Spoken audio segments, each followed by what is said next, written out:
a succulent isn't looking quite right, you may wonder if you've done something wrong.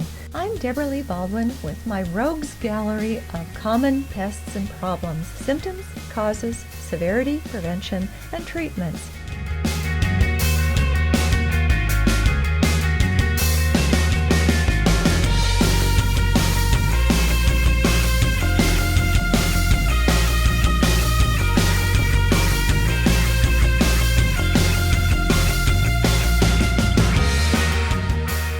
Abrasion is unsightly.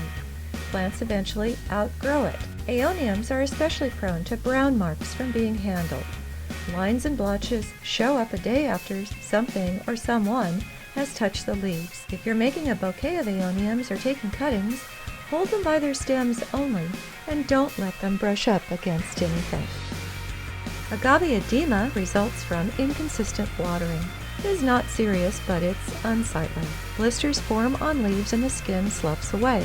There's no reversing the damage. Check to make sure large agaves are watered minimally and infrequently.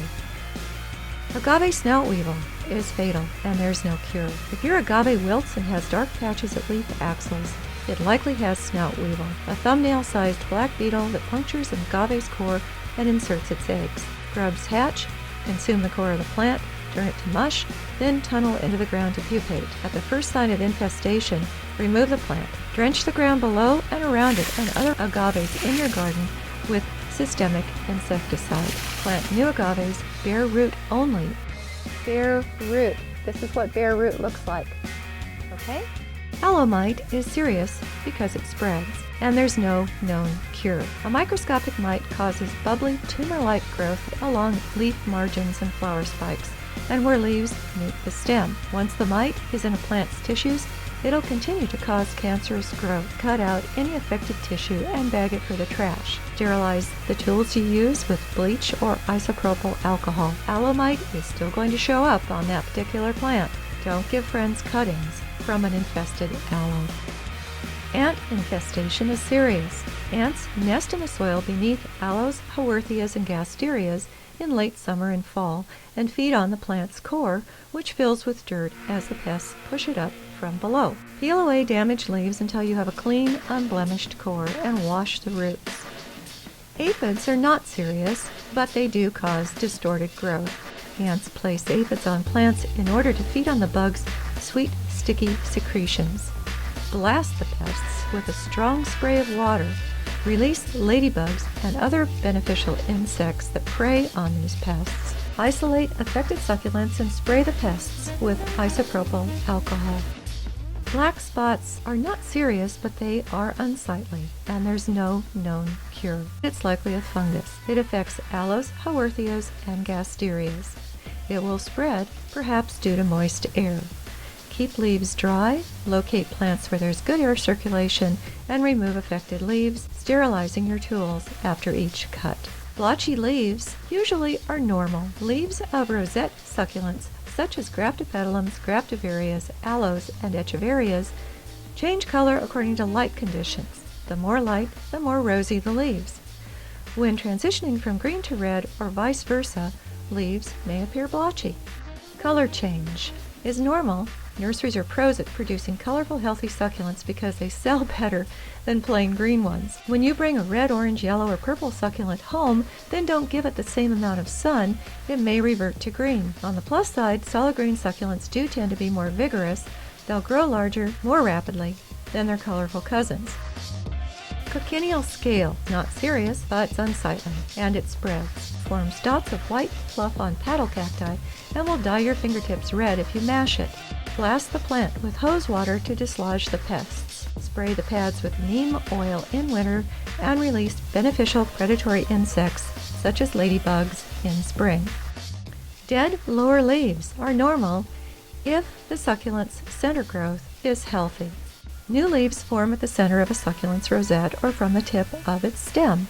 Older leaves wither and die and may persist on the stem, thereby shading it from harsh sun and insulating it from cold. If you find them unsightly, go ahead and peel them away.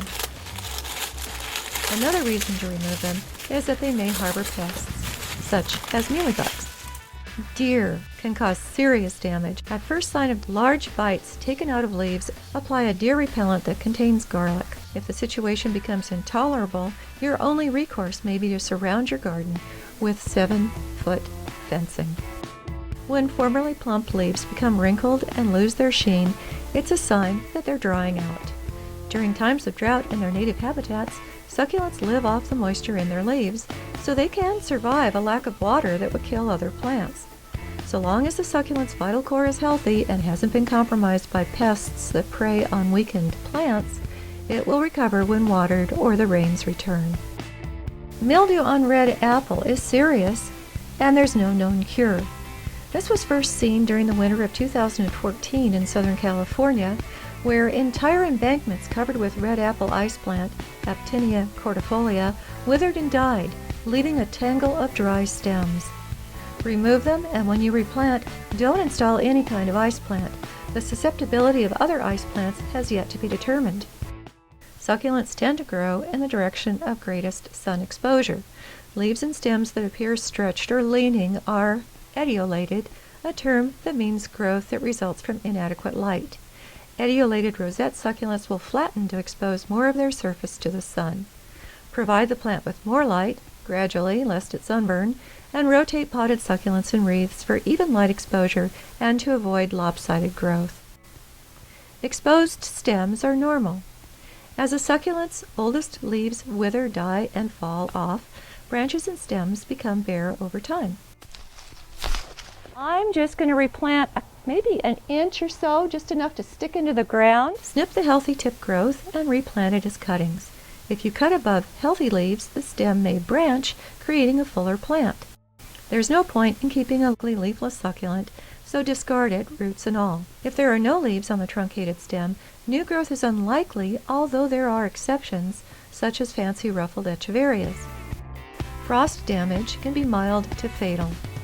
Depending on the type of succulent, how low the temperatures drop, keep in mind water freezes at 32 degrees Fahrenheit, and how long the frost lasts, plants may show damage only on leaf tips or they collapse into mush.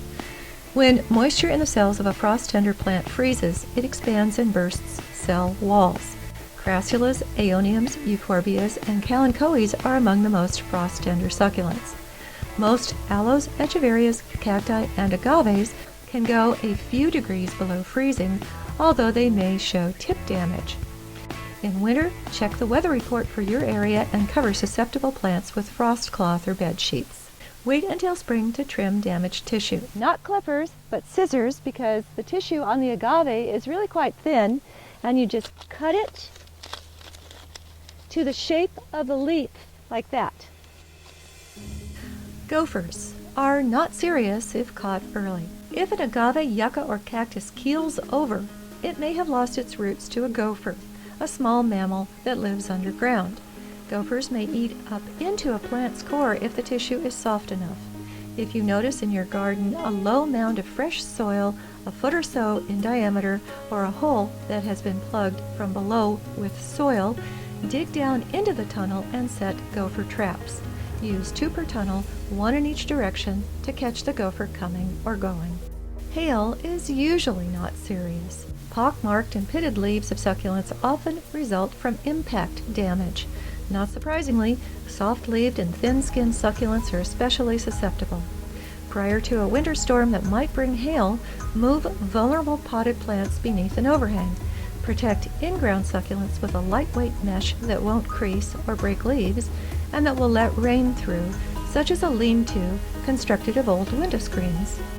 What looks like bits of white lint in leaf axils are mealybugs. They won't go away on their own and will spread rapidly and infest other plants. Isolate affected succulents and spray the pests with isopropyl alcohol. You don't have to dilute it unless you're really concerned that you're going to damage a plant. You just spray the centers of the plants, making sure you drench the mealybugs. Chewed tips of aloes, haworthias, and other rosette succulents are usually caused by rabbits. Move potted plants where bunnies can't get them, and surround in-ground succulents with fencing and wire mesh. Mushy tissue at a succulent's core results when its roots sit in water and rot. If the plant has collapsed or its leaves have fallen off and the core is mushy, it's not salvageable. If there's still some healthy tissue, remove the plant from its pot or garden bed and trim away damaged stems and leaves until you have a clean, unblemished cutting. Replant in fresh soil that drains well. Scale insects latch onto the plant and consume its tissues. The pests are protected by a hard outer coating and makes them difficult to get rid of. It's generally best to bag the plant and put it out with the trash. Thoroughly clean the area around it and don't put another one in that location for 6 months. To prevent scale infestation, give your indoor plants good air circulation and check them often.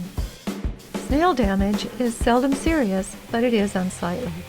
Snails latch onto leaves and gnaw on them, creating thumb-sized oval holes. Hand-pick the pests and treat the infested area with a biodegradable snail bait that's non-toxic to pets and other animals, such as slug-up. What looks like snail tracks on cactus pads are stretch marks. They appear after winter rains in early spring when the plants are growing rapidly. They don't go away and can't be prevented, but on the plus side, they indicate that your cacti are thriving. Sunburn is seldom fatal, but it's unsightly. Succulents that haven't been in full sun and that are exposed to it without time to acclimate will sunburn.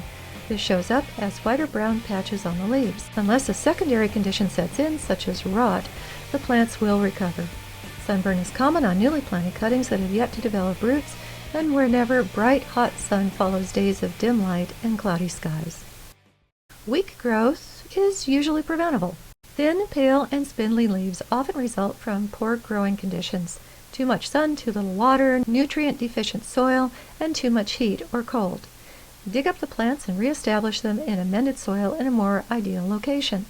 If you must leave them where they are, apply a balanced fertilizer, form a basin around them to hold water, and increase the amount of water they receive. I'm Debra Lee Baldwin. If you'd like more information, go to debraleebaldwin.com.